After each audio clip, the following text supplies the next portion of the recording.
मैं बस सड़क किनारे बारिश से बचने के लिए रुका था, तभी अचानक मुझे एक व्हील चेयर पर बैठी लड़की मिली। पहले मुझे लगा वो मुझसे हेल्प मांग रही है, लेकिन वो बस डरी सी मुझे देखती रही। थोड़ी देर बाद उसने हिचकिचाते हुए एक पुरानी सी गुल्लक निकाली। मेरा कोई नहीं है, क्या तुम मेरे फैमिली बन सकते हो?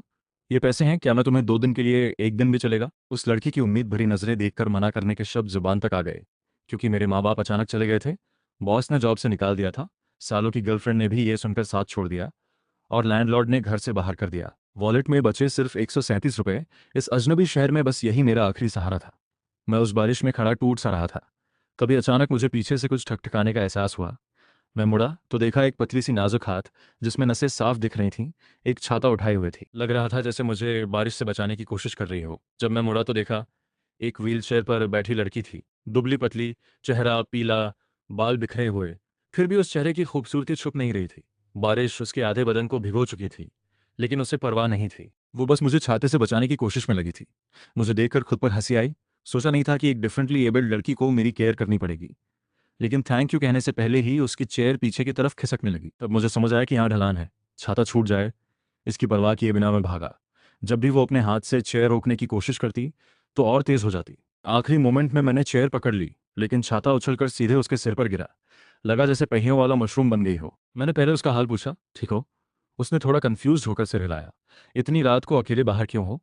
ये पूछकर मुझे खुद पर शक हुआ। ये तो बिल्कुल वैसी लाइन थी जो बुरे लोग बोलते हैं। सच में उसने भी कुछ ऐसा ही रिएक्ट किया। डकर सिकुड़ गई। बस घूमने निकली थी, जाओ घर जाओ, मैंने कहा। उसने कहा, मेरा कोई नहीं है, कल नानी चली गई। मुझे लगा मैंने गलत सवाल पूछ लिया, और एक डरावना ख्याल भी आया, बिना किसी के व्हीलचेयर पर यह लड़की कैसे जिएगी? लेकिन ये मेरी प्रॉब्लम नहीं थी, मैं खुद अपना बोझ नहीं उठा पा रहा था। फिर भी शायद गिल्ट में मैंने उसे घर तक छोड़ने का फैसला किया। उसे लिफ्ट में बिठाकर जाने लगा, तभी उसने मेरी कमीज का कोना पकड़ लिया। बारिश में उसकी बात सुनकर मन में हल्की सी हंसी आई। ये लड़की खुद से बात भी ढंग से नहीं कर पाती, लेकिन दूसरों की चिंता जरूर करती है। मैंने कहा, छाता दे दो, कल लौटा दूंगा, अब जाओ। वो थोड़ी और डर गई, लेकिन कमीज का कोना नहीं छोड़ा। मुझे समझ आ गया, वो अपने तरीके से रोकने की कोशिश कर रही थी। तो मैंने सोचा, अच्छाई पूरी करते हैं, ऊपर तक छोड़ देते हैं। लेकिन टॉप फ्लोर पर पहुंचकर पता चला कि उसका घर और ऊपर था। ऊपर एक टेरेस था, जो बारिश में भीगा हुआ था। कोई रैंप नहीं, कोई लिफ्ट नहीं, बस खड़ी खड़ी सीमेंट की सीढ़ियां। मैं सोच भी नहीं सकता था कि इस लड़की को नीचे उतरने के लिए कितनी हिम्मत लगती होगी। लेकिन अच्छा था वो हल्की थी। मैंने चेयर समेत उसे ऊपर उठा लिया। दरवाजा खुला तो सामने एक बुजुर्ग नानी की ब्लैक एंड व्हाइट फोटो रखी थी। चेहरे पर मुस्कान थी। दरवाजे के पास कूड़े के थैले पड़े थे, जो साफ था।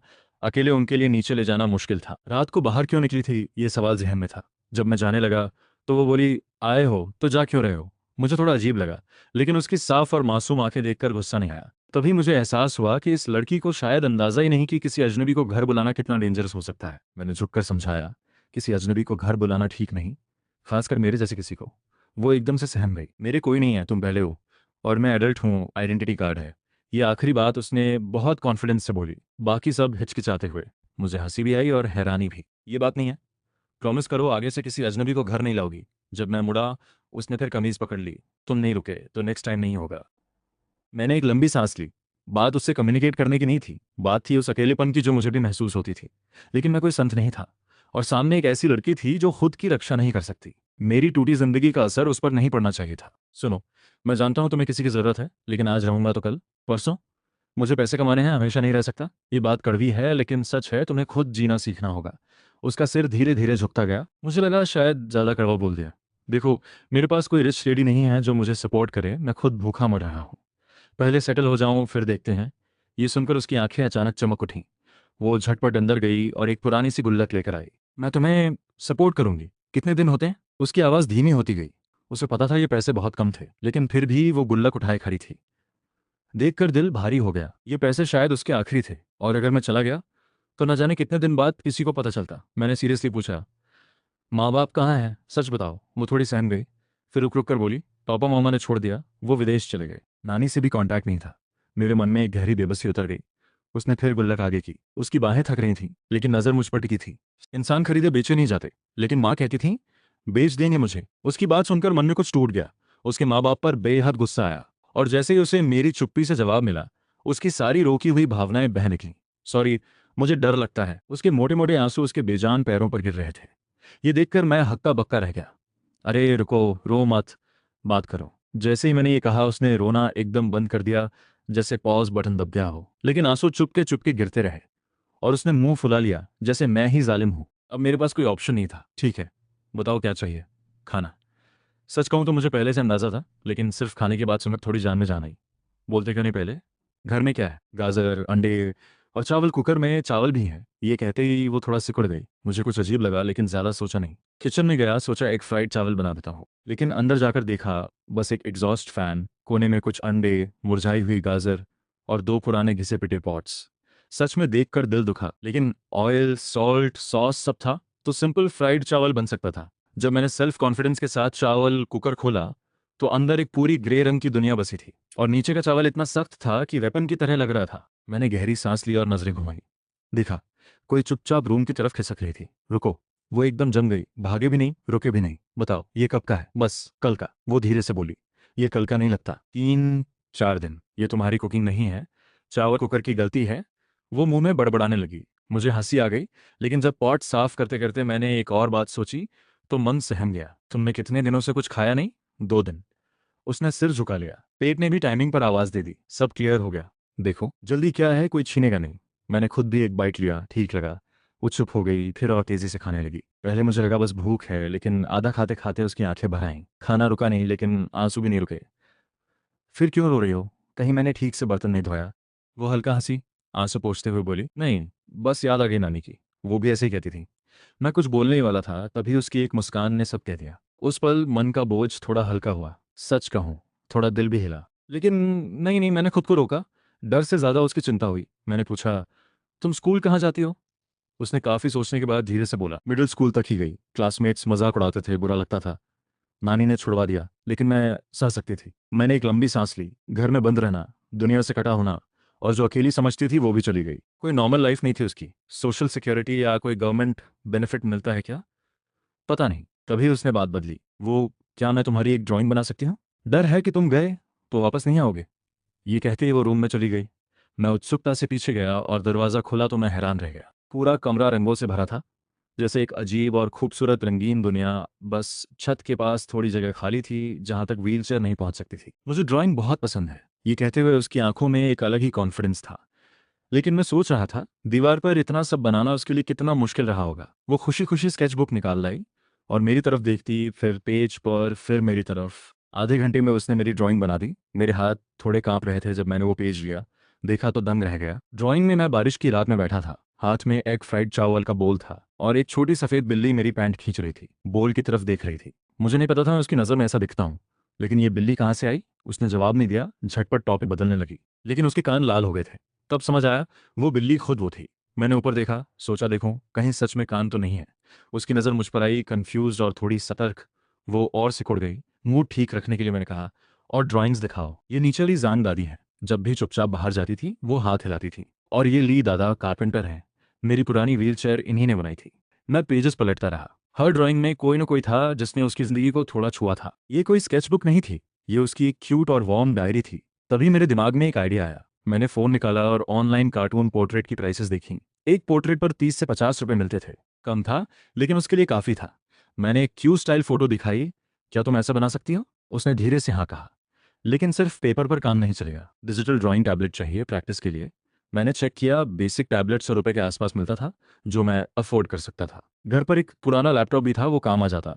बस एक टेंशन थी कि उसके पास फ़ोन है या नहीं।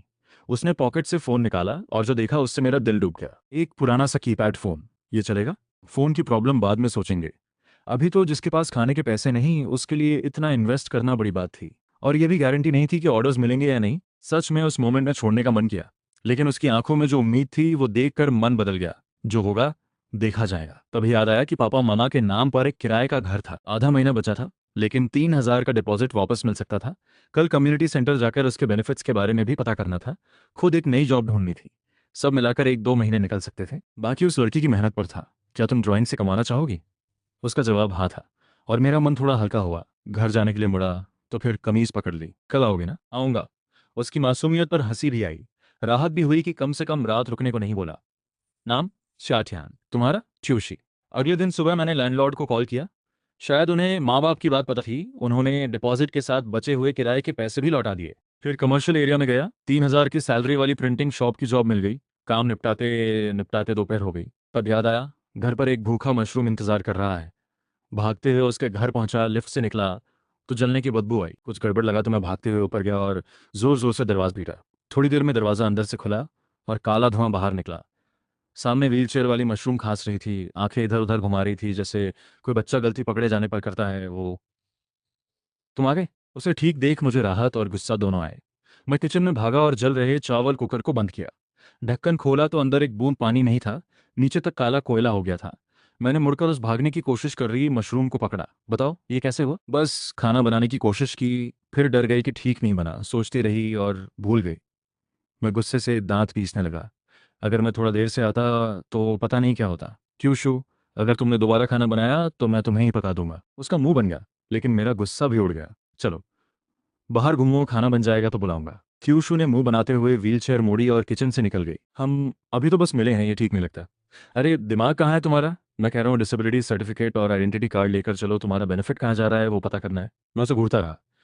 क्यूशू को तब समझ आया कि उसने गलत समझा था। माहौल काफ़ी ऑकवर्ड हो गया। मैं बाहर जाकर खड़ा हो गया, खुद भी नहीं जानता था क्यों भाग रहा था। ये लड़की बच्चे जैसी है लेकिन हिंट समझ लेती है, फिर भी बहुत सी कॉमन सेंस नहीं है।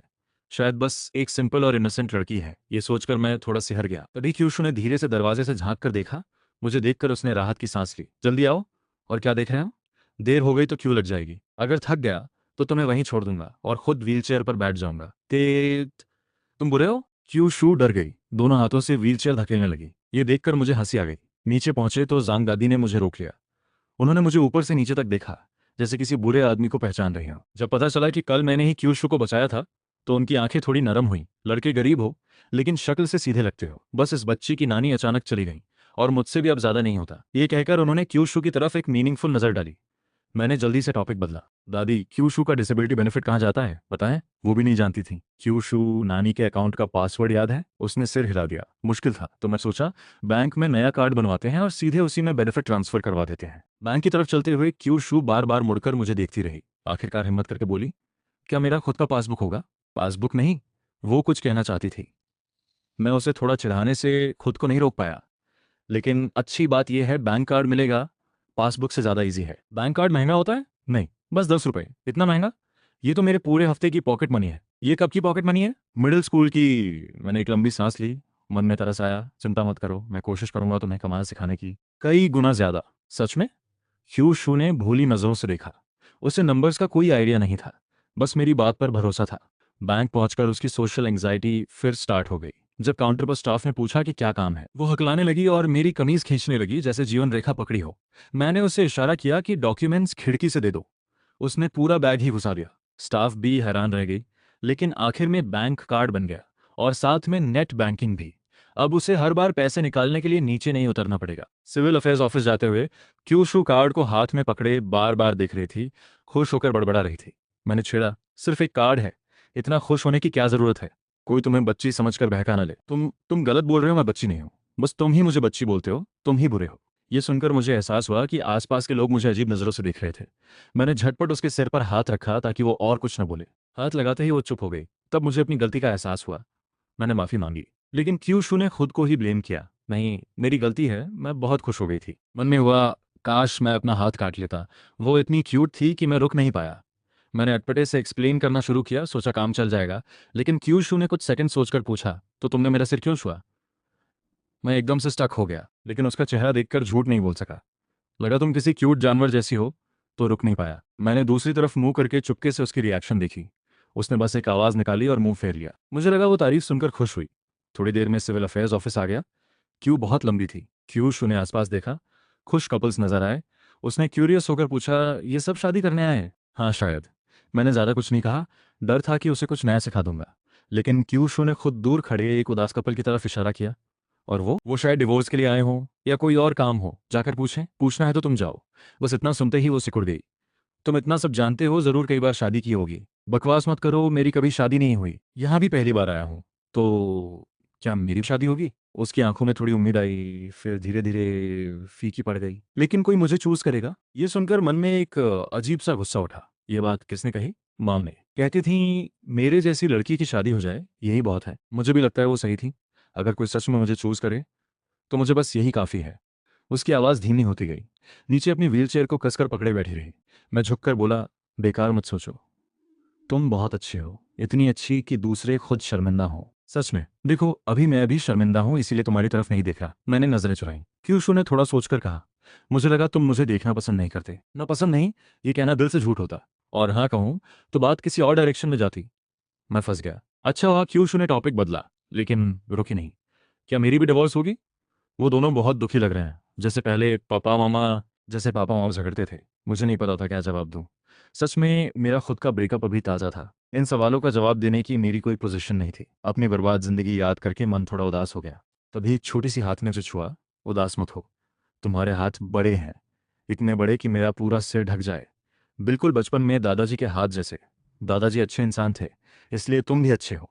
मुझे हंसी आ गई। इस लड़की का लॉजिक कहाँ से आता है? बड़े हाथ और अच्छे इंसान का क्या कनेक्शन है? लेकिन मानना पड़ेगा, क्यूशू से मिलने के बाद से मूड सच में थोड़ा बेटर रहने लगा। थोड़ी देर में हमारा नंबर आ गया। इस बार मैंने क्यूशू का वेट नहीं किया और खुद बोल दिया, एक्सक्यूज मी, हमें इनके बेनिफिट के बारे में पूछना है और पेमेंट अकाउंट चेंज करना है। स्टाफ ने डॉक्यूमेंट्स मांगे। क्यूशू ने इस बार थोड़े कम हड़बड़ाते हुए डॉक्यूमेंट्स निकाले, लेकिन जब स्टाफ ने पूछा कि अकाउंट क्यों चेंज करना है, क्यूशू फिर फ्रीज हो गई। उसने मेरी तरफ देखा, खुद बोलना चाहती थी लेकिन डर के मारे शब्द नहीं निकले। मैं समझ गया और बोल दिया, इनकी नानी हाल ही में गुजरी है, तो प्लीज़ प्रूफ दिखाइए और ये फॉर्म फिल करके साइन कर दीजिए। क्यूशू ने चैन की सांस ली और फॉर्म भरने लगी।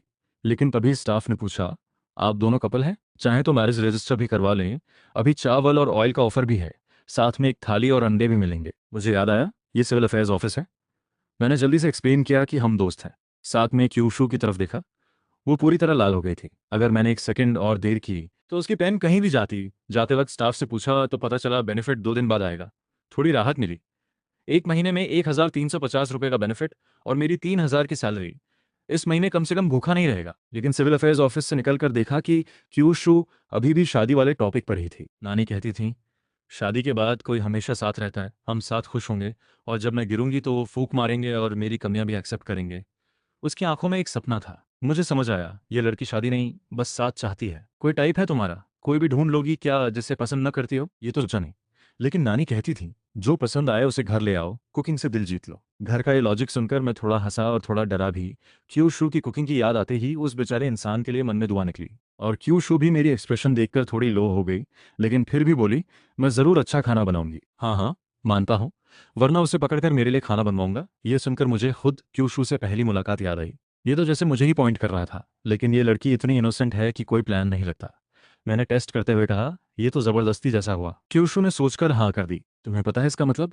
ये दादी ने बताया था। मतलब है, किसी अच्छे लड़के को पकड़कर घर ले आओ और खाना खिलाओ। उस दादी ने ये लड़की को क्या क्या सिखाया है। क्यूशू के कान लाल हो रहे थे। मुझे समझ आया मामला कॉम्प्लिकेटेड हो गया है। क्यूशू सच में समझ आई ये बात। मुझे पता है, मैं बच्ची नहीं हूँ, जो समझना चाहिए वो समझती हूँ। उसने सिर और झुका लिया, लेकिन बोलती रही, मुझे पता है कल तुम्हें घर लाना ठीक नहीं था, लेकिन उस वक्त तुम भी मेरे जैसे लग रहे थे। मुझे लगा तुम्हें भी किसी की ज़रूरत है। एक पल के लिए मेरी सांस रुक गई। बहुत देर तक व्हीलचेयर धकेलता रहा। तो इस लड़की को शुरू से पता था कि खतरा हो सकता था, लेकिन मैं बस चाहती थी कोई साथ हो। क्यू शो की ये बात सुनकर मन में वही पुराना दर्द उठा जो मुझे भी था, लेकिन गुस्सा और ज्यादा आया। किसने बताया कि साथ के लिए ऐसे करते हैं? अगर कोई और होता तो क्या होता, सोचा? लेकिन तुम वैसे नहीं थे। मैं इसलिए नहीं था क्योंकि मैं खुद टूटा हुआ था। मुफ्त में मिली चीज़ की कोई कदर नहीं करता, लोग बस फ़ायदा उठाते हैं। सॉरी, लेकिन तुम अच्छे इंसान हो। क्यों शोर हो रही थी, डांट खा रही थी, लेकिन फिर भी मुझे गुड पर्सन कार्ड दे रही थी। मुझे गुस्से में हंसी आ गई। तो मैंने सीधे पूछा, तो तुम सच में मुझे पकड़ना चाहती थी? शुरू में नहीं, बस साथ चाहिए था। फिर जब लगा तुम अच्छे हो और फिर सिविल अफेयर्स ऑफिस आए, तब समझ आया ये भी एक रास्ता हो सकता है। सॉरी, मैं बहुत जल्दी कर रही थी। ये कहकर क्यू शू चुप हो गई। मुझे समझ आया, ये लड़की भले सब जानती है, लेकिन इसकी सोच गड़बड़ा गई है। वो शादी को साथ पाने का जरिया समझ रही है, इसलिए नहीं कि वो किसी को पसंद करती है। मन में थोड़ी हलचल थी, लेकिन एक ऐसी लड़की का फायदा उठाना जो अभी इतनी कमजोर है, मेरे बस की बात नहीं थी। मैंने उसकी ठुड्डी उठाई, आंखों में आंखें डालकर पूछा, सच बताओ, क्या तुम मुझे पसंद करती हो? तुम्हें अभी तक ये भी नहीं पता कि किसी को पसंद करते हो या नहीं, और शादी करना चाहती हो? ये बेतुका नहीं लगता? क्यूशु का मुंह कांपने लगा, रोने वाली थी। मुझे लगा थोड़ा ज्यादा कह दिया। मैंने सिर खुजाया। मैंने वादा किया था ना कि कहीं नहीं जाऊंगा। तो डरो क्यों? पहले साथ को अलग रखो, फिर थोड़ा टाइम लो, देखो मैं तुम्हारे लायक हूं या नहीं। खुद भी सोचो तुम्हें क्या चाहिए, फिर डिसाइड करो। ये भी हो सकता है। क्यूशु की आंखें फिर चमक उठी, जैसे एक नया दरवाजा खुल गया हो। मैंने उसके सिर पर हाथ रखा। अरे तुम्हारे पाँव नहीं चलते, तुम मरने वाली नहीं हो। इतना टाइम नहीं है क्या? लेकिन क्यूशू ने कोई रिएक्शन नहीं दिया, बस उसका चेहरा धीरे धीरे लाल होता गया। क्या हुआ, बुखार है? मुझे समझ आया, मैं बहुत करीब था। मैं एक कदम पीछे हटा और माफ़ी मांगी, लेकिन क्यूशू ने हिचकिचाते हुए धीरे से कुछ ऐसा कहा जिससे मन हिल गया। अगर अगर मैं सोच लूं तो क्या तुम मुझे चूज करोगे? ये कहकर उसने अपने पाँव देखे। अंदर की इनसिक्योरिटी बाहर आने वाली थी, लेकिन अगले ही पल मैंने व्हीलचेयर तेज धकेली। चलो चलो, सब्जी लेने चलते हैं। पकड़ा है ना मुझे, तो यूज भी करो। क्यूशू ने हल्की सी आवाज़ निकाली। पीछे मुड़ना चाहती थी, फिर रुक गई। आखिर में धीरे से मुस्कुराते हुए मेरी बात दोहराई। पकड़ा है तो ये लड़की भोली होती है तो भी क्यूट लगती है। मैं रुक नहीं पाया और फिर उसके गोल सिर पर हाथ रख दिया। इस बार कोई एक्सक्यूज नहीं, बस रख दिया और इग्नोर करता रहा। फिर से सिर क्यों छुआ? छू लिया। अब क्या करोगी?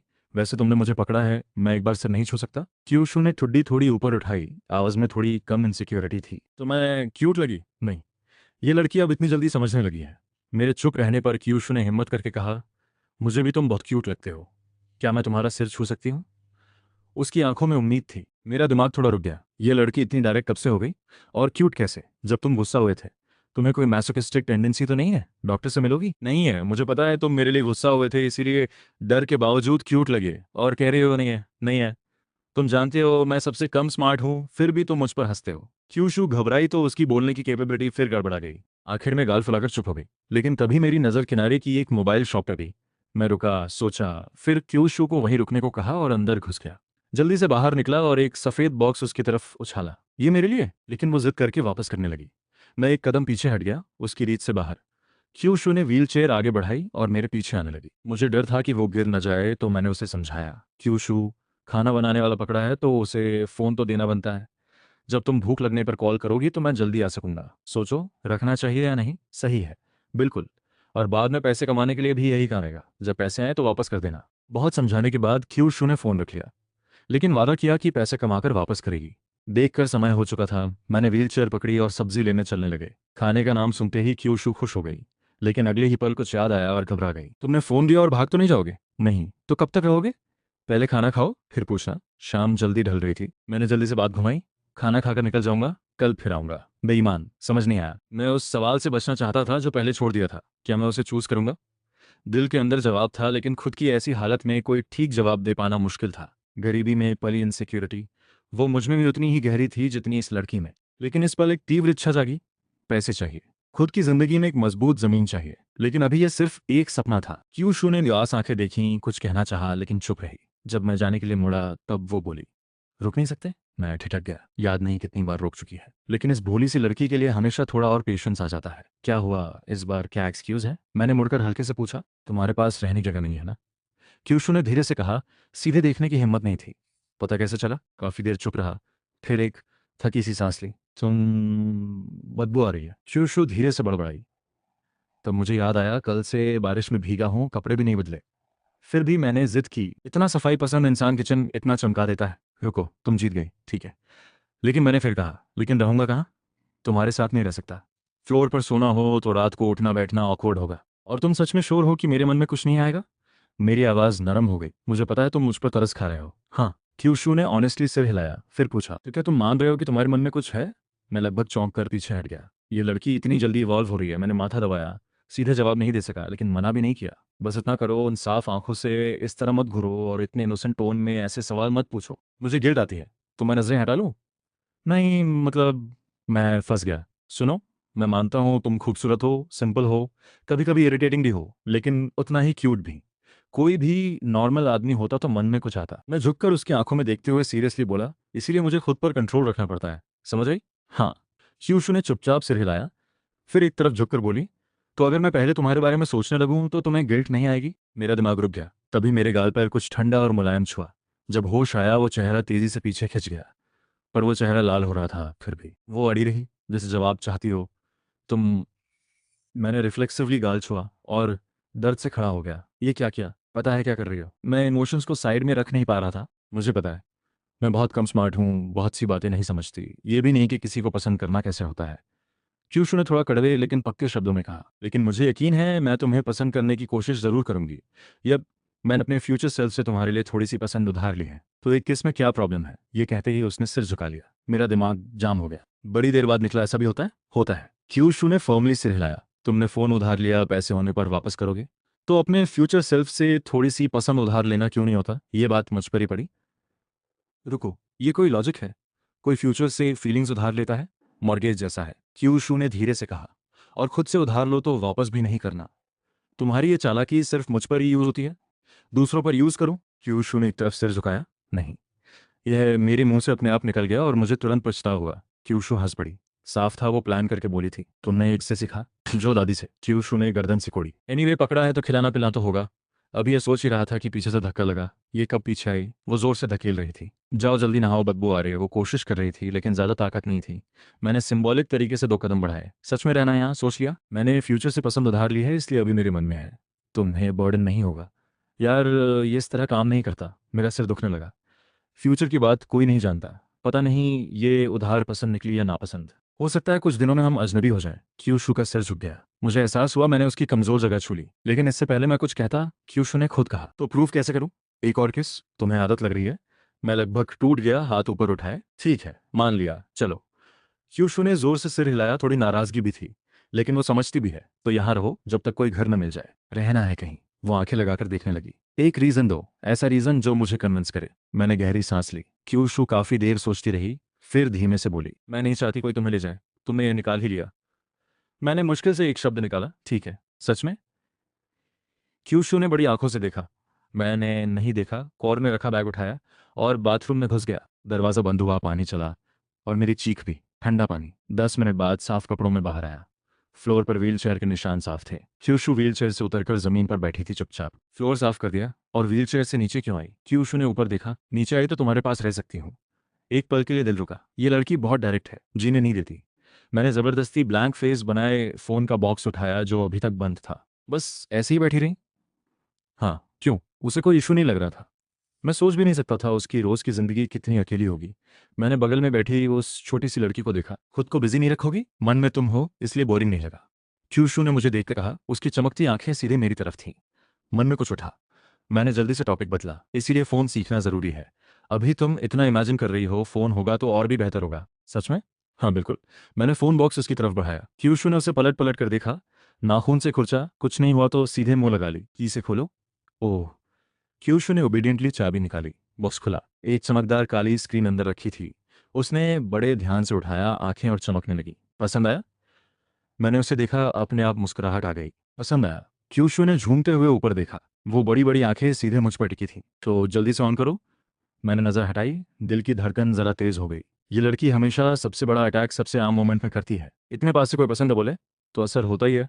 अच्छा हुआ स्मार्टफोन की सेटअप आसान थी। क्यूशू ने थोड़ी ही देर में बेसिक चीजें सीख ली। लगता है सीख गई। वो खुशी से मेरी तरफ देखने लगी। चेहरे पर लिखा था, तारीफ करो, अच्छा है, काफी स्मार्ट हो। मैंने बिना सोचे तारीफ की और उसके गोल सिर पर हाथ फेर दिया। क्यूशू चुप रही, जैसे इस आदत की आदी भी हो गई हो, और हैरान भी। जब तक मैंने हाथ नहीं हटाया वो उसी पोजीशन में बैठी रही। मैं क्यूट कहाँ से हूँ? अब भी इस लड़की की डायरेक्ट क्वेश्चंस की आदत नहीं पड़ी।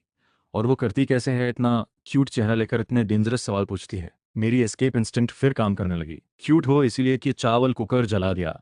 क्यूशू ने यह बात मन में दोहराई और खुद को समझाया, तुम्हें क्यूट लगती हूँ। वो मुस्कुराने लगी। बस हंसते मत रहो, जल्दी से कांटेक्ट ऐड करो, फिर सो जाओ। मैंने जल्दी से फ़ोन निकाला। क्यू क्यू है या व्हाट्सएप? क्यूशू आसानी से भटक गई। तुम्हें यह भी पता है मैं अटक गया? सच में? इतने अकेले रहने के बावजूद इसे पता है? ये अनयूजुअल नहीं है। छोटे फ़ोन में क्यू क्यू था? उसने वो पुराना फ़ोन दिखाया। मैंने स्क्रीन देखी। वो ऐप तो बंद हो चुकी थी। लेकिन आईडी देखा तो रुक गया। क्यूशू को खाना बनाना नहीं आता। क्यूशू का चेहरा तुरंत लाल हो गया। फ़ोन खींचकर छुपा लिया। वो वो पुरानी बात है, मुझे अंडे तो बनाने आते हैं। क्यूशू एक्साइटमेंट में जमीन पर हाथ मारकर थोड़ा खिसकी, लेकिन बैलेंस बिगड़ा और सीधे मेरी गोद में गिर गई। देखो, इतना बड़बड़ाया गिर गई। मेरी आवाज़ रुक गई। हाथ हवा में था, कहाँ रखूं समझ नहीं आया। और ये लड़की गिरने के बाद बिल्कुल हिली नहीं, बस मेरी गोद में मुंह छुपाए बैठी रही। जब पाँव सुन्न हो गया तब मैंने कहा, कब तक ऐसे रहोगी? सोना है तो अपने रूम में जाओ। मेरी आवाज़ थोड़ी बदल गई थी। ताकत नहीं है, उठा दो।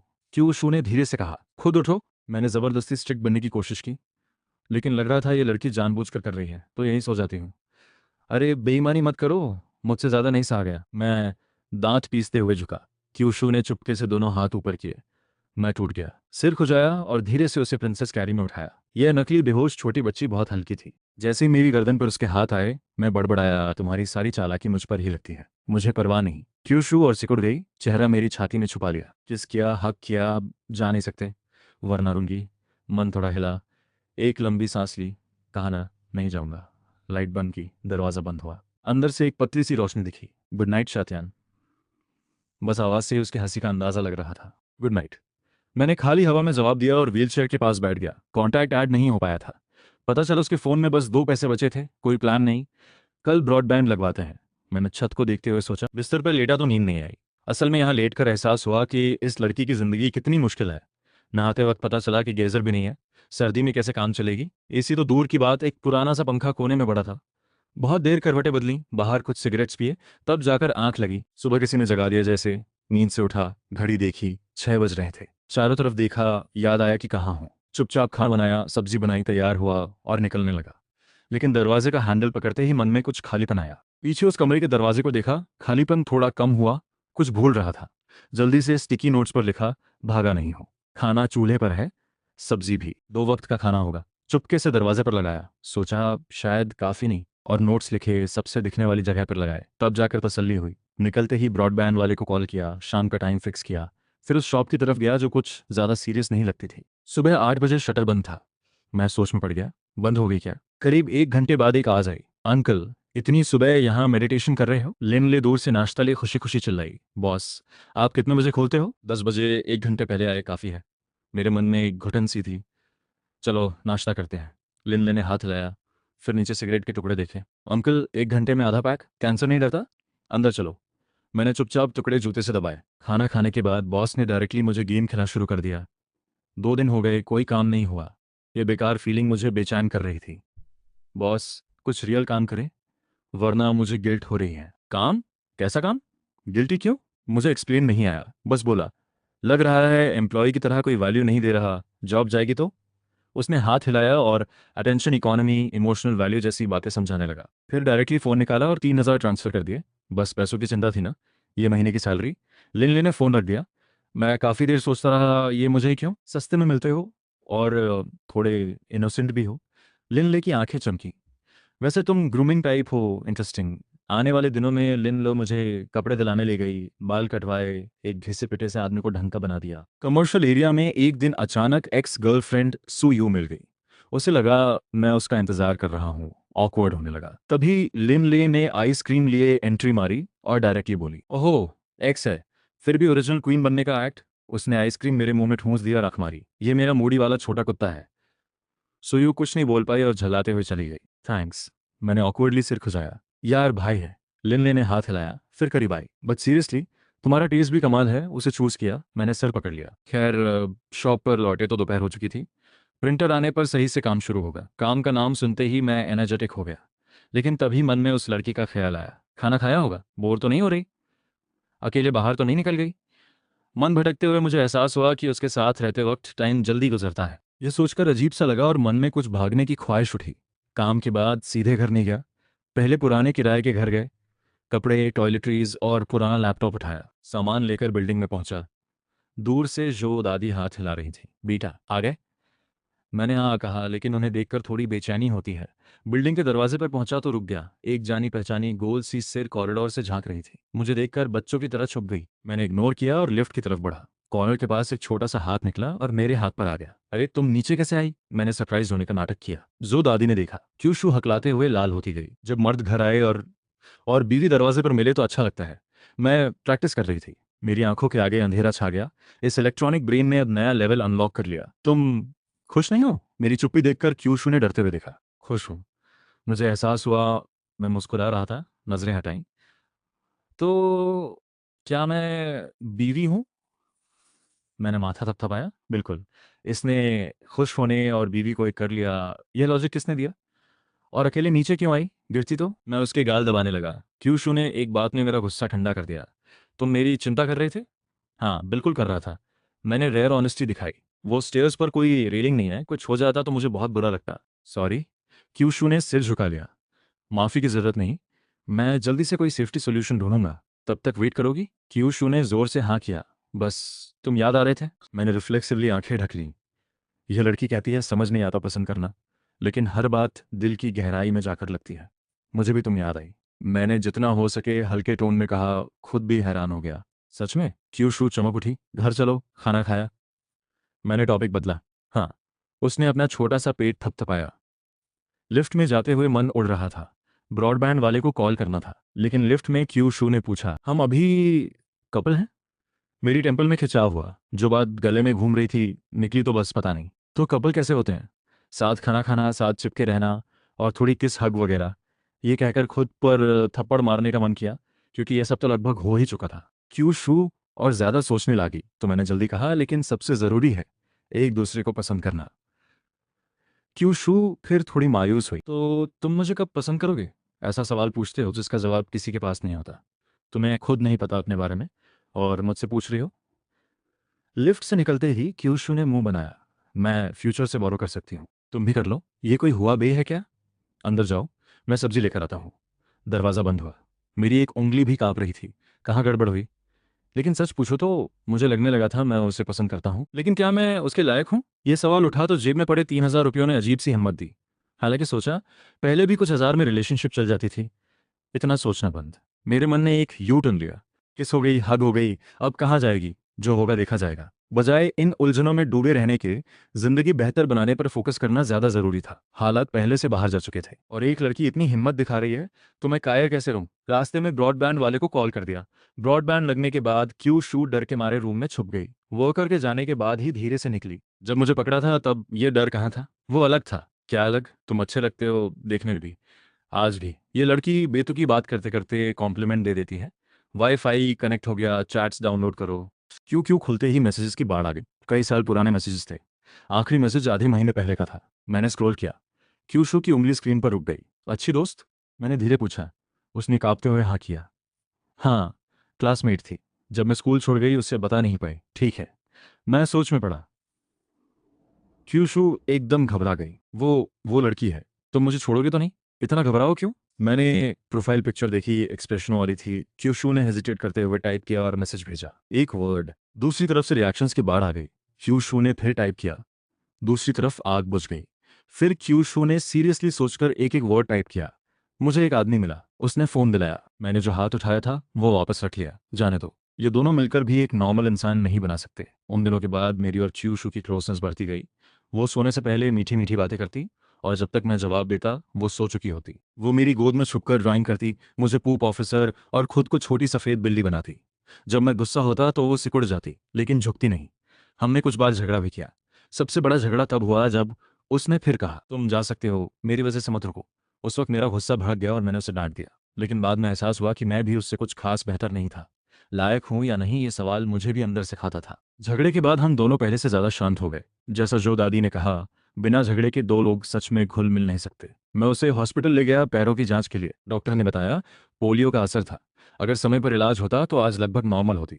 स्टेम सेल ट्रीटमेंट का पूरा कोर्स 20 लाख तक जा सकता था। क्यूशू ने तुरंत कहा, इलाज नहीं करवाना, तुम हो बस काफ़ी है। मैंने न हाँ कहा न मना किया, बस बोला धीरे धीरे जोड़ते रहेंगे। कमाई के मोर्चे पर मैंने क्यूशू के लिए ड्राइंग टैबलेट और फ़ोन लिया। कमीशन अकाउंट बनाया। सोचा नहीं था कि पहला पोर्टफोलियो अपलोड होते ही ऑर्डर आ जाएगा। एक नोवेल राइटर को कैरेक्टर पोर्ट्रेट चाहिए था। 50 रुपए कम था, लेकिन क्यूशू की जिंदगी का पहला खुद कमाया पैसा था। पेमेंट आया तो खुशी से उड़ रही थी। शाटियान, मैंने पैसे कमाए। फोन सामने कर दिया।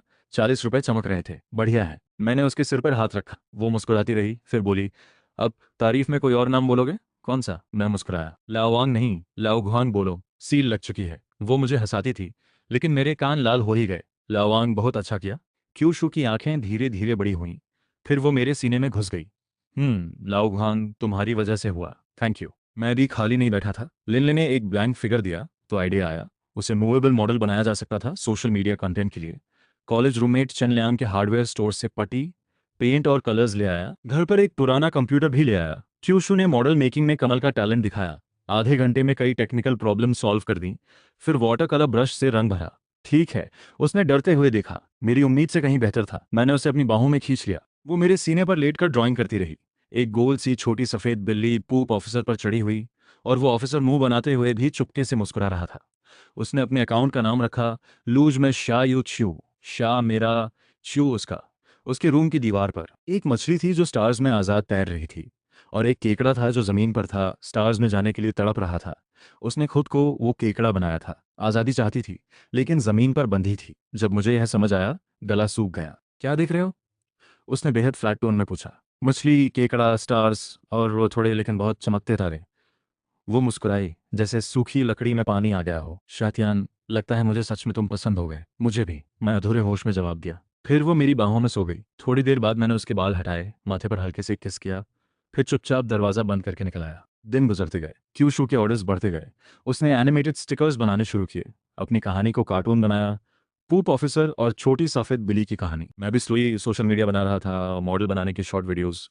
व्यूज़ अभी कम थे, लेकिन शुरुआत हो गई थी। एक दिन लिन ने वीकडे में बुलाया, बोली अर्जेंट है। च्यूशू से जाते वक्त वो हमेशा की तरह दरवाजे के फ्रेम को पकड़े खड़ी थी। तुम वापस आओगे ना? डर है तो मैं घर पर रह जाता हूँ। मैंने फ़ोन हिलाते हुए हंसा। जल्दी जाओ, जल्दी आना। शॉप पर लिन ने मिस्टीरियस होकर बताया कि वो मुझे एक रियल गेमर बनाने का प्लान कर रही है। सिर्फ मॉडल्स नहीं, एक पूरी अर्निंग माइंडसेट। तुम्हारा गोल क्या है? बस पीसफुल सेटल हो जाऊं, आराम से रहूं। इस गोल के साथ तुम्हें कभी पीस नहीं मिलेगी। लिनले ने लेक्चर शुरू किया, अटेंशन इकोनॉमी, निश बनाना, सब। तुम्हें कुछ पसंद भी है ना? कॉलेज में ये सब्जेक्ट क्यों लिया? मैंने सोचा, फिर बताया कि बचपन में मॉडल कलेक्शन का शौक था। तो तुम भी ओताकू हो, ये सुनने का तुम्हें कोई हक नहीं। मैंने आंखें तरेरी। लिनले ने ब्लैंक फिगर मेरी तरफ उछाला। खुद रिसर्च करो। घर जाते हुए मैं फिगर के साथ खेलता रहा और सोचता रहा, इस बॉस ने पहले से यह प्लान बना रखा था। उधर क्यूशू और लिनले, जो उसकी वो पुरानी दोस्त थी, फोन पर खूब बातें कर रहे थे। क्यूशू ने उसे पूरी कहानी सुनाई, कैसे उसने क्रिमेशन ग्राउंड के पास से मुझे ऑब्जर्व किया, कैसे हिम्मत करके छाता उठाया, कैसे बहाने बनाकर मुझे घर ले आई। लिनले सोफा से उछलते उछलते रह गई, और मुझे जरा भी अंदाजा नहीं था कि क्यूशू की वो सबसे अच्छी दोस्त और मेरी वो पागल बॉस एक ही इंसान थी। एक दिन जो दादी को चोट लगी, हॉस्पिटल में थी, मैं क्यूशू को लेकर गया। जो दादी को प्लास्टर में देखते ही क्यूशू की आंखें भर आईं। वो व्हीलचेयर से खिंचकर जो दादी के पास गई। दादी ने एक पासबुक मेरे हाथ में थमाई। बाद में पता चला उसमें क्यूशू की नानी की सालों की सेविंग्स थीं और जो दादी का भी कंट्रीब्यूशन था। कुल मिलाकर करीब 30,000। क्यूशू रो रोकर बोली, पहले कहते थे पैसे नहीं है इलाज के लिए, लेकिन थे तो। मेरे पास कोई जवाब नहीं था। फिर क्यूशू ने एक अनएक्सपेक्टेड काम किया। उसने पासबुक मेरे हाथ में दे दी। तुम डिसाइड करो कैसे यूज करना है। यह मुझे क्यों? मैं प्रॉपर्ली मैनेज नहीं कर सकती। तुम मेरा ख्याल रख रहे हो, इसलिए तुम्हें देना ठीक है। ये मेरा ट्रस्ट है, मेरी एक्सेप्टेंस है। नहीं पता मेरी एक्सेप्टेंस तुम्हारे लिए इंपॉर्टेंट है या नहीं। मैं काफ़ी देर चुप रहा, फिर ले लिया। ठीक है। मैंने मुस्कुराते हुए उसके माथे को हल्की सी थाप मारी। और पछताना मत। क्यूशू ने व्हीलचेयर जल्दी से पीछे खींची। तुम ही मत पछताना, वरना मैं गुस्सा होंगी। वो नाक भौं चढ़ाकर मुंह फेर गई, लेकिन यह गस कम पैम्परिंग ज्यादा था। मैं भी नहीं पछताऊंगा। मैंने पासबुक रख लिया। उस पर लगा, शायद मेरी जिंदगी की सबसे बड़ी किस्मत यही थी कि उस रात एक व्हीलचेयर पर बैठी भोली लड़की ने कांपते हाथों से छाता उठाया और मुझे बारिश से बचाने की कोशिश की। क्यूशू मेरे सीने से लगकर धीरे से बड़बड़ाई, स्यातियान, हमारी कहानी में हमेशा ड्रॉ करती रहूंगी, अभी की भी, आगे की भी, चाहे कुछ भी हो। ठीक है। मैंने उसके सिर पे हाथ रखा। खिड़की से सर्दी की हवा आ रही थी, लेकिन बाहों में जो गर्माहट थी वो बिल्कुल सही थी। उस रात बिस्तर पर लेटा तो नींद नहीं आई। क्यूशू एक छोटे जानवर की तरह मेरी छाती पर लेटी थी, सांसें एकसार थीं। फोन वाइब्रेट हुआ। लिनले का मैसेज था, कल कोई बड़ा काम है, आ जाओ वरना सैलरी काट लूंगी। मैंने क्यूशू को देखा, फिर फोन को। अगली सुबह खाना बनाया, नोट्स लगाए, निकल गया। क्यूशू दरवाजे की फ्रेम पर टिकी थी, लाओगोन जल्दी आना। मैंने मुड़कर नहीं देखा, लेकिन मुस्कुराहट कान तक फैल गई। शेयर्ड साइकिल पर शॉप की तरफ जाते हुए हवा कमीज में घुस रही थी, ठंडी थी, लेकिन सीना गर्म था। शॉप के शटर पर एक नोट था, वेट करो, रिकॉर्ड हो रहा है। साथ में एक एरो था और उसके बगल में एक छोटी सी स्टूल और एक कुत्ते का बोल था, जिस पर लिखा था श्या टीएन स्पेशल। एक थैली मूंगफली भी थी। मैं डेड फिश आइस से बोल को देखता रहा। जितना देखा उतना ज्यादा खुद को कुत्ता लगा। 10 बजे लिन ले आई, भरपूर नाश्ता लेकर। उसमें वो यूजुअल एनर्जी नहीं थी। अंकल, इतनी जल्दी आ गए? क्या हुआ, किसी ने तुम्हें भी तोड़ दिया? लेनले ने बताया कि दोस्त की लव न्यूज़ ने उसे रात भर सोने नहीं दिया। मैंने माथा ठोका, समझ गया। खाना खाने के बाद वो मुझे गेमिंग कैफे ले गई। खूब गेम खेले, बातें की। दिन में काम, जो काम कम और गेम ज़्यादा था। शाम को घर आकर मॉडल बनाना, वीडियोस बनाना, क्यूशू का ख्याल रखना। क्यूशू भी बिजी थी, स्टिकर्स और पोस्ट की स्पीड बढ़ती जा रही थी। हम एक दूसरे का सहारा थे, कभी मीठे मीठे, कभी झगड़ते हुए, लेकिन हर झगड़े के बाद थोड़े और करीब होते गए। वो मेरे गुस्से में सिकुड़ जाती, लेकिन उदास होने पर अपने तरीके से कंफर्ट करती। मैं उसकी इनसिक्योरिटी में धैर्य रखता, और जब वो चुपके चुपके कुछ बेवकूफ़ी करती तो गुस्सा आता, लेकिन दूर नहीं जा सकता था। एक रात क्यू शू ड्राइंग बोर्ड पर डेडलाइन रश कर रही थी। मैं बगल में मॉडल पॉलिश कर रहा था। अचानक उसने मुड़कर उन गोल गोल आंखों से देखा। शातियान, हाँ, मुझे थोड़ा गुस्सा दिलाना है। उसकी स्क्रीन देखी। एक ड्राइंग थी, पू ऑफिसर लेटा था, दूर एक अकेली छोटी बिल्ली ड्राइंग बोर्ड पर झुकी थी, चारों तरफ शैडो लाइन्स थी। मैं मुस्कुराया, उसे खींचकर अपने पास बिठाया। शू शू तुरंत शांत हो गई। चुपके से बिल्ली के सिर पर एक हार्ट बना दिया। रुक नहीं पाए, बहुत पहले से नहीं रुक पाया। मैंने उसे घुमाकर अपनी बाहों में ले लिया। चूशू एक शौक बिल्ली की तरह पेन उठाए बैठी रही, आंखें बड़ी बड़ी। लेकिन अभी नहीं। जब तुम खड़ी हो सको, जब तुम खुद की जिंदगी संभाल सको, जब तुम अपनी इनसिक्योरिटी से बाहर आ जाओ, जब कोई प्रेशर ना हो, उस वक्त की हाँ वो सच्ची होगी। यह मेरी जिम्मेदारी है और तुम्हारा सम्मान भी। क्यूशू का मुंह थोड़ा खुला, आंखों में कुछ नया था जो पहले नहीं था। वो काफी देर तकती रही, फिर जोर से सिर हिलाया। शातियान, थैंक यू कि तुम मेरे साथ ऐसे हो। इसमें थैंक्स किस बात का?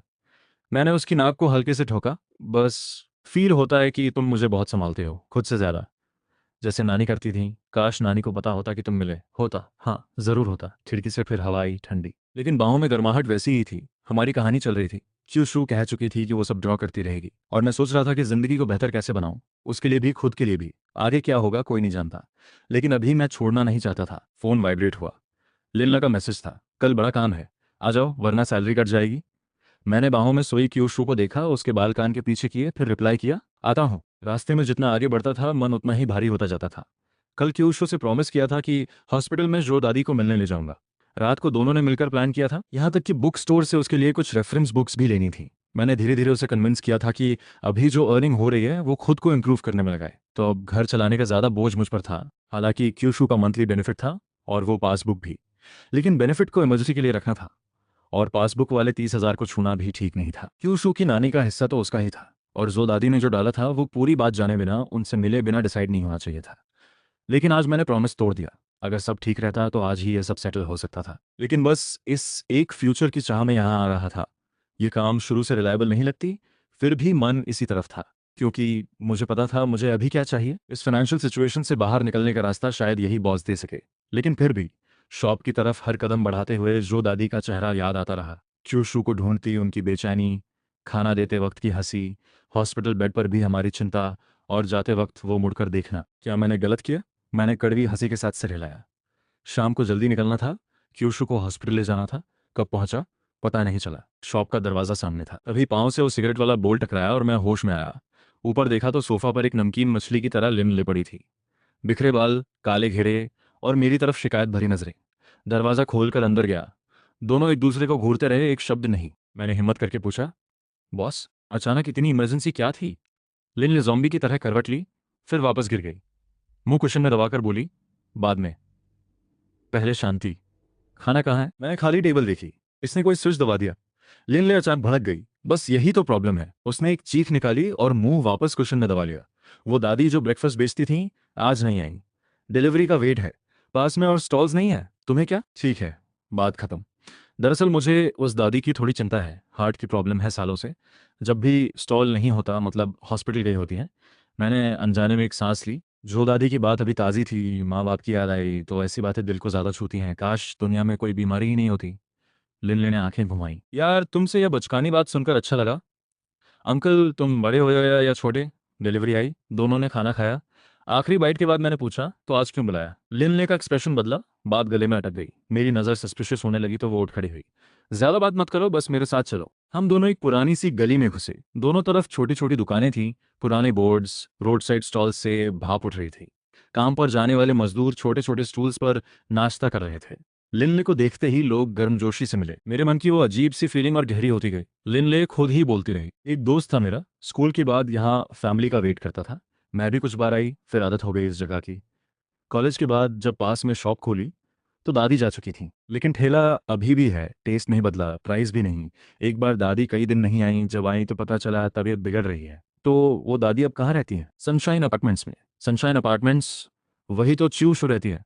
सब कुछ जुड़ने लगा। अगर जो दादी पहले से बीमार थी तो उनका मुझे और च्यूशू को मिलाने की कोशिश करना, शायद वो अपने जाने से पहले च्यूशू का इंतजाम करना चाहती थी। मन घबरा गया। कल का उनका वो कमजोर हाल, शायद वो सिर्फ गिरने की वजह से नहीं था। गिरना तो बस एक रिजल्ट था, और शायद वो क्यूशू के लिए ही इतनी दूर आकर यहाँ रहने लगी थी। लेकिन ठेला इतनी दूर क्यों? मेरी नज़र गली में लगी क्यू पर गई। आगे कुछ लेबर कंपनीज थी, मजदूर एंशियसली खड़े थे। मेरे पापा भी कभी ऐसे ही खड़े होते थे। दादी शायद इन लोगों को छोड़ नहीं सकती थी। लिनला एक ऑयल शॉप के सामने रुकी। एक बुजुर्ग आगे झुककर वुडन प्रेस चला रहे थे, तौलिया गर्दन पर था, पसीना टपक रहा था। लिनले ने आराम से बात की, एक बड़ी सी पीनट्स की बैग और पीनट बटर मांगा। जब बिल हुआ तो दादा ने कम प्राइस बताया। लिनले ने सीरियस होकर कहा, 150 और 15 मिलाकर 315 होता है। ये कहकर 300 रुपये फेंके और भाग गई। मैं हैरान होकर वो भारी बैग उठाकर पीछे दौड़ा। कम से कम 30-40 किलो थी, क्यूशू से भी भारी। मस्सी में लिन ने एक कन्वीनियंस स्टोर में भी घुस गई। बाहर निकलते हुए बड़बड़ाई, उस आंटी ने कैलकुलेटर खरीद लिया। मेरे हाथ से सिगरेट गिरते गिरते बची। अब समझ आया इस बॉस को हायर क्यों किया था। ये सबके लिए ऐसा करती है। बॉस, ये सडन इंस्पिरेशन कितनी बार आ चुकी है? चुप, बस इम्पल्स है। जैसे किसी स्ट्रे बिल्ली को देखो तो खाना देने का मन करे। करती हूँ, मानती नहीं। ये सामान उठाकर शॉप तक पहुंचाओ, फिर जाओ। आज तुम्हारी शक्ल नहीं देखनी। शॉप पर लिनले ने सोफा ठोका। आज तुम्हें परमानेंट करती हूँ। 2 घंटे की मेहनत से ब्लैंक फिगर मॉडल तैयार किया। लिनले ने खुशी से देखा। परमानेंट सैलरी कितनी चाहिए? 6,000, 7, 8। उसकी आंखें चमकी। मैंने 4,000 मंगे। काम के लायक नहीं लग रहा था, लेकिन 1,000 ज्यादा मिला तो क्यू शू के साथ ढंग से खाना तो खा सकते थे। लिनले ने मुझे बेवकूफ की तरह देखा, लेकिन तुरंत हाँ कर दी। बोनस में कुछ ब्लैंक फिगर्स भी है। मैं खुश होकर निकल गया। कुछ दूर चलाई था कि फोन वाइब्रेट हुआ। 1,000 का नोटिफिकेशन। मैं उस नंबर को देखता रहा, फिर हाथ में फिगर्स को देखा। सब उलझे ख्यालों को दबाया, लेकिन एक अजीब सी बेचैनी थी। लिनले की वो बेपरवाह हरकतें, आज पीठ के पास महसूस हुआ उसका होना। शायद उसके लिए ये सब नॉर्मल था, लेकिन मेरा मन गलत दिशा में जाने लगा। मैंने खुद को एक टाइट थप्पड़ मारा। क्या सोच रहा है? तेरी इतनी औकात है? और घर पर क्यूशू है, वो भोली लड़की, उसे जरा भी तकलीफ दूं, ये मुझसे नहीं होगा। दोपहर के 2 बज रहे थे। क्यूशू से वादा तोड़ा और लिनले के बारे में ये सब सोचा। यह गिल्ट पत्थर की तरह भारी था, लेकिन घर पर वो बेवकूफ सी लड़की मेरा इंतजार कर रही होगी, ये सोचते ही बेचैनी और बढ़ गई। मैंने लिफ्ट का बटन बार बार दबाया, दरवाजा खटखटाया, लेकिन अंदर सन्नाटा था। पूरी बिल्डिंग छान मारी। गार्ड से पूछा, पता चला क्यूशू 1-2 घंटे पहले किसी बुजुर्ग के साथ कैब में बैठी थी। ये दादा के साथ हॉस्पिटल गई होगी, लेकिन बिना बताए। ये बहुत अनयूजुअल था। रुको, फोन का बैलेंस खत्म था। मैं खुद पे झल्लाया। तुरंत 30 रुपये रिचार्ज किया और कॉल किया। दूसरी तरफ से कमजोर रूंधी सी आवाज आई, शाटियान, बैलेंस नहीं था। जाते वक्त मैसेज करना चाहती थी, माफ करना। कोई बात नहीं, बस ठीक हो। अभी कहाँ हो? हॉस्पिटल में। हाँ, जो दादी चली गई। ये शब्द बर्फ की तरह लगे। च्यूशू की आवाज में रोना नहीं था, बस एक गहरी शांति थी। ये दादा ने बताया, आखिरी बार मिलने के लिए आई थी, अभी फॉर्मेलिटीज हो रही हैं। तुम आओगे? हॉस्पिटल पहुंचा तो क्यूशू जो दादी के हाथ थामे बैठी थी, वो हाथ जो अब ठंडे थे। मुझे देखते ही उसकी आंखें एक पल के लिए कांपी। आ गए? अब जबरदस्ती मत करो। वो चुपचाप मेरी बाहों में आ गई, बिना आवाज के। शाम तक लिए दादा को विदा किया। क्रिमेशन के बाद क्यूशू थोड़ी शांत हुई, लेकिन उसने एक सवाल पूछा जो दम घोंट गया। जो लोग मुझसे प्यार करते हैं वो चले जाते हैं, तुम भी एक दिन जाओगे? जवाब देना चाहा, लेकिन गला रुक गया। हल्के फुल्के अंदाज में बोला, इंसान मरता तो सब है, मैं तुमसे बड़ा हूं तो लाइकली मैं पहले जाऊंगा। फिर जल्दी से टॉपिक बदला, व्हीलचेयर उठाई, चलो तुम्हें बीच ले चलता हूँ। उत्तर की तरफ चलते गए। हवा तेज होती गई। क्यूशू व्हीलचेयर में सिकुड़ी थी। मैंने अपनी जैकेट उसके सिर पे डाल दी। उसने वापस देनी चाहिए। मैंने साफ मना किया, पहने रहो। तुम्हारे मन का मुझे नहीं पता, लेकिन कम से कम बॉडी को गर्म रखो। लाइट हाउस के पास ब्रिज पर आकर व्हीलचेयर सी की तरफ मोड़ी। क्यूशू ने बॉक्स खोला। एक एक मुट्ठी एशेस सी में डालती गई, जैसे फील्ड में बीज बो रही हो। थोड़ा खोगी नहीं? नहीं, नहीं चाहती नानी मेरी चिंता करती रहे। आखिर में एक छोटी सी मुट्ठी रख ली। बाद में मैं उसे बीच पर ले गया, उसे अपनी बाहों में उठाया ताकि उसके पांव पानी छू सकें। मैं खड़ी हो गई। क्यूशू की आंखें गोल हो गईं। ये होता है खड़े होना। उस पल उसकी वो छवि, बिना जरा सी इनसिक्योरिटी के, बहुत अलग थी। शायद जब वो सच में खुद खड़ी हो सके उस दिन, ज्यादातर प्रॉब्लम्स खुद ब खुद ठीक हो जाएंगी। हंसो मत। ठीक है। चांदनी में दोनों चुपचाप खड़े रहे, जैसे दो स्टैचूज। मुझे सी में जाना है, थोड़ा थोड़ा ले चलोगे? मैंने उसे थामा। उसकी कमजोर सी पुलिंग पर एक एक कदम बढ़ाते गए। उन थोड़े से कदमों में जो दूरी थी वो मिटती गई। पानी आया तो यीशु ने पाँव डाला। पूरा शरीर झटक गया, लेकिन खुशी से। शातियान, थोड़ा और अंदर। अभी ठंड नहीं लग रही? मैं झल्लाया, लेकिन एक एक कदम बढ़ाता रहा। जब पानी उसकी आधी पिंडली तक आ गया, तुम जाओगे? नहीं। अगर कोई बेहतर मिला? नहीं। अगर वो बहुत खूबसूरत हो, हेल्पफुल हो, टॉल हो, केयरिंग हो और पैसे भी हो, ऐसा कोई मेरी तरफ देखेगा क्यों? क्यूशू की आंखें बुझ गईं। मेरी हंसी भी रुक गई। मुझे देर से याद आया, ऐसी कोई एक्चुअली है। नहीं जाऊंगा, कभी नहीं। क्यूशू चुप रही। फिर अचानक उसने मेरे सीने पर हाथ रखा और जोर से धकेला। मैं संभल नहीं पाया। रिफ्लेक्स में उसे कसकर पकड़ लिया। दोनों सीने गिरे। एक ठंडी लहर आई और दोनों को पानी के नीचे खींच ले गई। लेकिन आंखें बंद होते हुए उसने जो किया वो अधूरी, भोली सी, पूरी तरह वॉलंटरी किस मुझे डुबो गई। लहर गई। मैं खांसता हुआ उठा, क्यूशू को खींचकर बाहर निकाला। लत लग गई? एक बार और? पागल हो, घर चलो। घर आकर बारी बारी नहाए। क्यूशू मेरी शर्ट में घुस गई, मुझसे चिपक कर बेवकूफ़ों की तरह हंसती रही। हम बहुत देर बातें करते रहे। फ्यूचर के बारे में, शादी के बारे में। वो कुकिंग सीखना चाहती थी। मेरा इंतज़ार करना, साथ घूमना, जब चल सकूंगी तो तुम और ज़्यादा पसंद करोगे, जैसी भी हो हमेशा। तो मुझे पाँव वापस चाहिए। अच्छे दिन बीतते रहे, क्यू शू के ऑर्डर्स बढ़ते गए, मैं सोशल मीडिया में लगा था। एक दिन लिन ले ने मांगा कन्वेंशन के लिए बुलाया। उसने मुझे एक डिसेबल्ड ऑफिस वर्कर जैसा स्टाइल दे दिया। कन्वेंशन में लिन ले एक ग्रुप के साथ थी। एक चेहरा जाना पहचाना सा लगा, लेकिन याद नहीं आया। तभी उसने बोला, तुम भी इस फील्ड में आ गए? मैं शेन्यान हूँ, भूल गए? मेमोरी एक झटके से खिंची। शेन्यान, मिडिल स्कूल का एक हफ्ते का वो पहला क्रश, एक डेयर गेम के किसने शुरू किया था और मेरी इनसिक्योरिटी ने अजीब से खत्म कर दिया। अब खुशहाल दिख रहा था, घर भी था और हिंट दे रहा था कि सपोर्ट करने में इंटरेस्ट है। मैंने बस इतना कहा, वो सब पुरानी बात है। लिन ले बड़े चाव से देखती रही। बाद में जब मैंने पूरी बात बताई तो उसने एक लाइन कही, तुम इसलिए पैसे नहीं कमा पाते क्योंकि तुम चालाक नहीं हो। तो तुम कह रही हो चालाकी करो? नहीं, तुम्हारे जैसे लोगों के लिए जगह कम होती जा रही है। एक ही तरीका है, जो करना हो पूरे दिल से करो और उसे पूरा करो। तुम पर अभी भी कोई रोक नहीं है, खुद ही अड़ंगे लगाते हो। घर आया तो क्यूशू बिल्ली की तरह दरवाजे के फ्रेम पर टिकी थी। उन दिनों क्यूशू की ड्राइंग स्पीड बढ़ती गई। मैं मॉडल्स और कंटेंट में लगा था। लेकिन एक सुबह खांसी से नींद टूटी, पूरा बदन गर्म था। क्यूशू रात भर जागती रही, पुरानी कमीज से मेरा माथा पोंछती रही। और उसने मेरा फोन उठाकर लिन ले को मैसेज किया, लीव के लिए। सॉरी, मुझे तुम्हारी तरफ से मैसेज नहीं करना चाहिए था। तो मान लो ये एक एक्सचेंज था। तुमने रात भर मेरा ख्याल रखा और उसके बदले में मुझे राइट है कि मैं तुम्हारे लिए डिसाइड करूं, ठीक है ना? उसने हंसते हुए कहा, यार, तुमने पूरी रात जागकर मेरा केयर किया, ये तो बनता ही था। फिर वो पहली बार अकेले बनाया हुआ स्क्रैम्बल्ड एग लेकर आई। कलर थोड़ा ज़्यादा डार्क था, पर सोया सॉस डालने से टेस्ट अच्छा निकला। सच में अच्छा था क्या? खुद ट्राई करो तभी पता चलेगा। क्यूशू ने धीरे से एक बाइट लिया, चेहरा रिलैक्स हो गया और जो टेंशन थी वो भी निकल गई। जब वो ठीक हुआ तो मैंने उसके साथ रिहैबिलिटेशन ट्रेनिंग शुरू की। वो बहुत डरा हुआ था, पर दांत भींच कर करता रहा। एक दिन बर्फ पड़ी, मैं उसे पीठ पर बैठाकर बाहर ले गया। वो खुश होकर बर्फ में होल्स बनाने का 2 स्नोमैन बनाए और फोटो भी लेनी थी। मैं डरता था, पर इस बार खुशी जीत गई। उसने पहली बार खुद कैमरा फेस किया। हाथ कांप रहे थे, पर शटर दब दिया। फोटो में वो मेरी तरफ देख रहा था और मैं ग्रेजुएशन फोटो स्टाइल में अकड़ कर खड़ा था। थोड़ा सिली लग रहा था। दिन मीठे और बिजी होते गए। क्यू शो के शॉर्ट वीडियोस बेहतर होते गए, व्यूज बढ़ने लगे। एक दिन उसने एक फनी वीडियो देखा, उस स्टाइल में खुद भी बना डाला और उसके 8,000 व्यूज आ गए। मैं फेमस हो गया। यार, एक बड़ा हिट तो है। तुमने एक्सीडेंटली वायरल फॉर्मूला पकड़ लिया।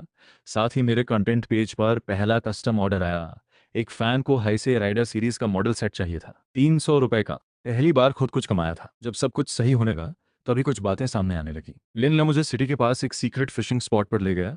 वहां उसका उतना ही अनरिलायबल चाचा मिला। दोनों नोक झोंक करते रहे। समझ आया कि ये तो फैमिली का स्टाइल है। पर फिर लेन सीरियस हो गया। उसने जो दादी के जाने की बात कही, बोला, बचपन से एक दोस्त को खोया और इस बार दादी का इलाज भी नहीं करवा पाया।